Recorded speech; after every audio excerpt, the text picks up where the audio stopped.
Looking young at 41, ganyan ang radiant beauty ng birthday girl na si Marian Rivera. Overflowing with gratitude si Marian sa family lunch nila ni na Dingdong Dantes at mga anak na sina Zia at Sixto.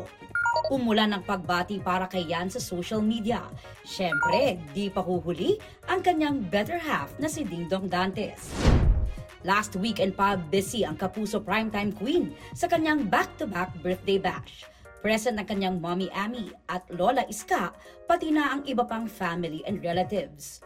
Naroon din si Senior Vice President and Head of GMA Integrated News GMA Regional TV and Synergy, Oliver Victor B. Amoroso.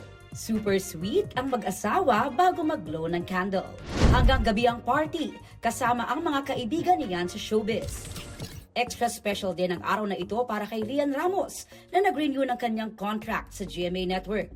Naging saksi na ang GMA sa ups and downs ni Rian sa loob ng halos 2 dekada. All of the officers of the network are my family, and this network has even seen me at my worst.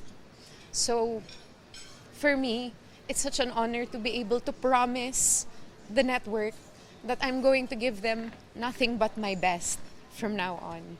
Nanguna sa contract signing, sina GMA Network President and CEO Gilberto Arduavit Jr., EVP and CFO Felipe S. Yalong, Officer in Charge ng Entertainment Group and Vice President for Drama, Cheryl Ching-Si, at ang manager ni Ria na si Michael Uycoco. Naroon din si GMA Network Incorporated Senior Vice President, Attorney Annette Gozon Valdez. Papasalamat tayo. The loyalty is so deeply appreciated, yung kanyang walang patid na pagtitiwala sa GMA, and well, how she's evolved into very fine, one of the finest actresses of her time.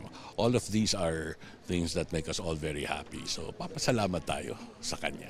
I'm so happy for Rian and hope she continue to flourish yung career with GMA, and we're behind her. And I've seen her growth as an actress. In fact, she's one of our best actresses now, di ba? Napakagaling niya, napaka-talented. And I'm very, very happy na she has stayed with us all these years. Pero sa loob ng 19 years ni Rian, dati na rin palang sumagi sa kanyang isip ang umalis sa showbiz industry.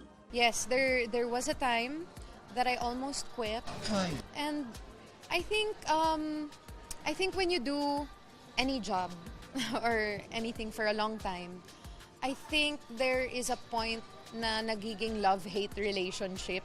May mga times na inspired ka naturally kasi magaganda yung role or whatever. May mga times din na parang napapagod ka din. Para sa GMA Integrated News, ako si Aubrey Carampel, ang inyong saksi. Mga kapuso, maging una sa saksi. Mag-subscribe sa GMA Integrated News sa YouTube para sa iba't ibang balita.